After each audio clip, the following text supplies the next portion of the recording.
ছেলেদের স্বর্ণের বা অন্য কোনো আংটি ব্যবহার করা যাবে কিনা? ছেলেরা স্বর্ণের আংটি ব্যবহার করতে পারবে না, এটা তাদের জন্য জায়েজ নাই। রূপার আংটি তারা ব্যবহার করতে পারবে, আর তামা বা লোহা এটাও হাদিসে নিষিদ্ধ, এটাও করবে না। স্বর্ণ ব্যবহার করবে মহিলারা। দেখেন, ইসলাম বলে মহিলাদের অধিকার দেয় নাই। ইসলাম বলছে স্বর্ণ দামি অলংকার সবচাইতে, এটা ব্যবহার করবে মহিলারা। পুরুষ শুধু চায়া চায়া দেখবে, পুরুষ শুধু চায়া চায়া দেখবে। টাকা দিয়ে কিনে দিবে পুরুষ, কিন্তু পরবে কে? মহিলা। পুরুষের জন্য স্বর্ণের অলংকার ব্যবহার করা কি নাই? জায়েজ। বাসর রাতে স্ত্রীর কাছে মহারণা ক্ষমা চাওয়ার বিধান কি?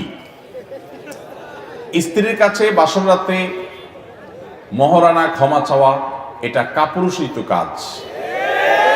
এটা খুবই লজ্জার কথা। আপনি বাসর রাতে স্ত্রীর কাছে মহারণা মাপ চাওয়ার চাইতে আপনি বিয়ের আগে থালা নিয়ে রাস্তায় বসে মানুষের কাছে যদি আপনি একটা কাগজ লেখা ভিক্ষা করেন যে আমার মোহর দেওয়ার টাকা নাই, বোর কাছে মাপ চেয়ে ছোট হওয়ার চাইতে বরং আপনারা আমাকে কিছু আল্লাহর রাস্তায় দেন, এটা বরং বেটার। কারণ আপনি ওই মেয়েটারে তার কাছ থেকে আপনি মাপ চাইয়া সিন ক্রিয়েট করে বাসর রাতে তারে ফান্দে ফেলাই দিচ্ছেন, বেচারি মাপ না করে যাবে কই? বাধ্য হয়ে বলে ঠিক আছে, আর কি করা উচিত না। আপনি যতটুকু মোহর দিতে পারেন ততটুকু মোহর ধার্য করবেন। আপনার মাপ চাইতে বলছে কি? বাঘের বাচ্চার মতো বলবেন যে মোহর আমি কম দেবো, এত আমি দিতে পারবো না। ওই মজলিসে বসে বাহাদুরি জাহির করেন, হ্যাঁ লেখেন 10 লাখ 20 লাখ 30 লাখ, আর দিকে তলে তলে বোরকা যায় মাপ চান। এটা ছোট কথা, এটা ছোট লোকই, এটা করা উচিত না। যতটুকু সামর্থ্য আছে ততটুকু মোহর ধরবেন।